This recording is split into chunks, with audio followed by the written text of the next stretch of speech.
Game Boy games, while the Digimon anime aired in Japan and North America in late 1999. And although Pokemon was only on the scene for like a year before Digimon showed up, Pokemon had completely consumed the lives of every single child in North America. I hate to sound like a boomer here, but I do feel bad for the people who didn't get to experience Pokemon from like 98 to 2002. That's what I think heroin feels like. All of us kids would just meet outside, sit on the fucking green box, play Pokemon Red and Blue, Gold and Silver, and we would just play all fucking day, dude. And there'd always be that one kid from a few streets over that wasn't really your friend, and he'd be like, I literally have a level 100 Mewtwo. And you'd be like, okay, Kenny, shut the fuck up. Nobody even liked you before you told us that.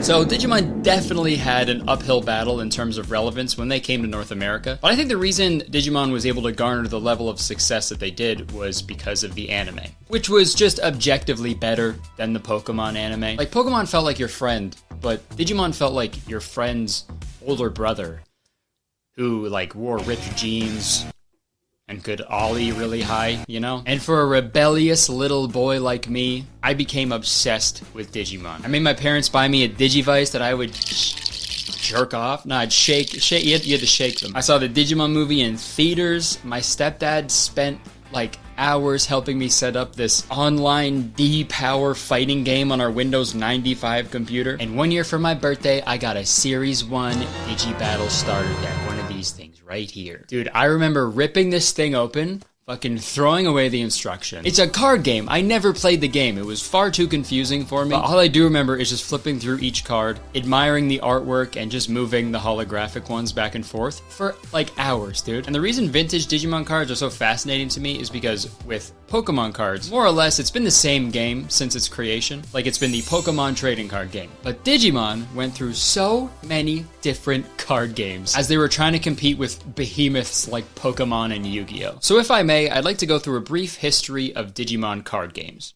Come along. Okay, settle down, everybody. Kenny, shut the fuck up. Nobody likes you, man. Alright, welcome to Digimon History 101. I don't have one of those pointers that teachers have, so I went in my backyard and got a stick. So, Kenny, if you keep talking, wow, fucking kill you. So the first set to be released were the Digimon Trading Cards Animated Series Edition, right there. These came out in 1999, and if you saw my trading card video from 2 years ago, you know all about this. These cards featured characters from the show, and the main draw of this set was the fact that there were 100 gold numbered variants of each card that were randomly inserted into these boxes, and they were extremely difficult to pull. I've personally opened like 20 boxes of these myself, and even got scammed one time. That looks like it's resealed. Is that what that means right there? But now I'm the proud owner of 2 of these gold cards, okay? So suck it, class. You know, shortly after that came the set that was directly trying to compete with the Pokemon trading card game, and that was the Digibattle card game that we touched on briefly a few minutes ago. This game was released in the year 2000, and the rules were extremely confusing, especially to a dumb little boy like me. So unfortunately, these cards ended up just sitting in shoeboxes for years, collecting dust for a lot of kids. Well, not collecting dust for the kids. Kids only want one thing. Dust. But there was a lot more I want to touch on with Digibattle later on, so we'll circle back to that, okay? So Digibattle didn't really catch on, so in 2001 they're like, fuck it, let's do the Digimon Detector card game. These cards actually tied into the big moneymaker of Digimon, the Digimon Virtual Pets, or Digivice. From my recollection, you could like scan the code on the card with your little Digivice, and you could like have that card as a pet, which is pretty cool. That didn't work either. So 2002, they introduced the Digimon Collectible Card Game. And this was Digimon's direct response to Yu-Gi-Oh's explosion in popularity, because they pretty much saw how the Yu-Gi-Oh game worked and copied it exactly. Oh, you like that stuff? Well, how about more of the same? I've actually opened one of these, and I actually ended up pulling a pretty cool holographic Omnimon. Oh, so, yeah. Suck it, boys and girls. That one didn't really catch on, so they did Digimon D-Cyber, and then Digimon Fusion. And then the most recent game that was released in 2020, Digimon Card Game, seen right here, which has actually seen a lot of success over the past few years. It only took them fucking 20 years, so good job, guys. You see what I mean? So many different card games, dude. An insane amount. And it's so interesting to me that over the years, especially in the early 2000s, the Digimon company was just throwing everything at the wall and just praying to God that something would stick.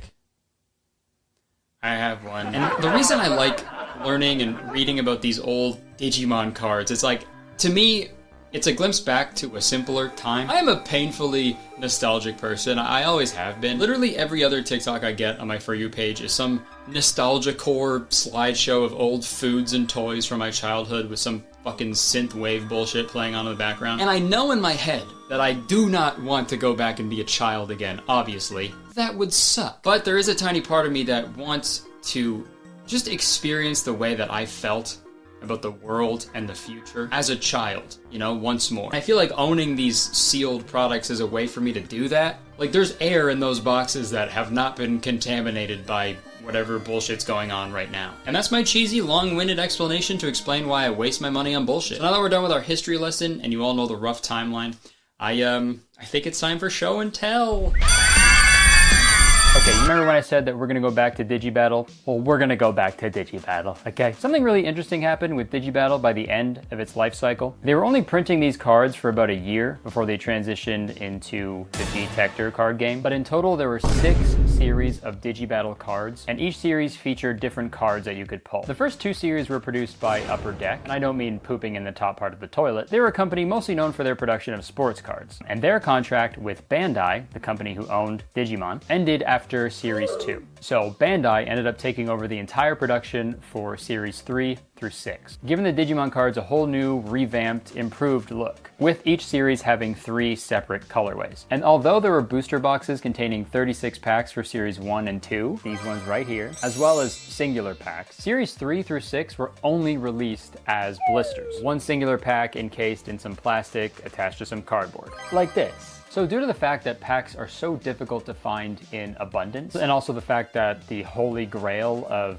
Digibattle cards, the holographic War Greymon from Series 3, this guy right here, is only attainable by opening a Series 3 blister pack, the price of the packs from Series 3 to 6 can get pretty gnarly. Series 1 and 2 blisters can be found relatively easy online because they just made so many of them while they were producing the booster boxes. But once they realized people weren't buying as much Digibattle cards as they initially expected, the production slowed down significantly. And because of the scarcity of these products, Series 3 through 6 are the ones that collectors in the Digibattle community are usually searching for. And although the Digibattle community is relatively small compared to Pokemon and Yu-Gi-Oh!, they're just as, if not more, passionate about these cards. The brief interactions I've had with people in the Digibattle community have all been so positive and educational and supportive. Like, people are just stoked on these old pieces of cardboard, and they're stoked that other people are stoked. And when we talk about sealed blisters from Series 3 through 6, there is one in particular that is sought after the most by the community, and that is Series 6.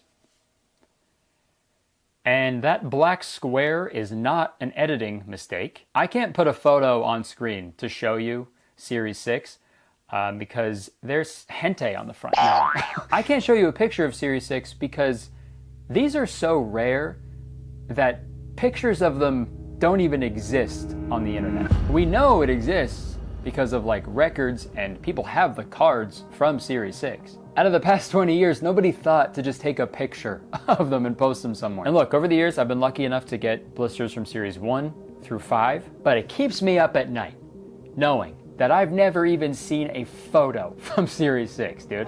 So, in this video, I want to try my best to see if I can find just a picture. That's all I want. I just want to find a picture because someone, somewhere on the internet has one, right? They have to. And I want to find it, okay? So, come along. Okay, so I figured I'd start with a Google search and see what pops up. So obviously nothing on images. There are like individual cards from Series 6 that come up, but no actual blister or pack art or anything. But I know the oldest trick in the book, and that is to add Reddit after your search.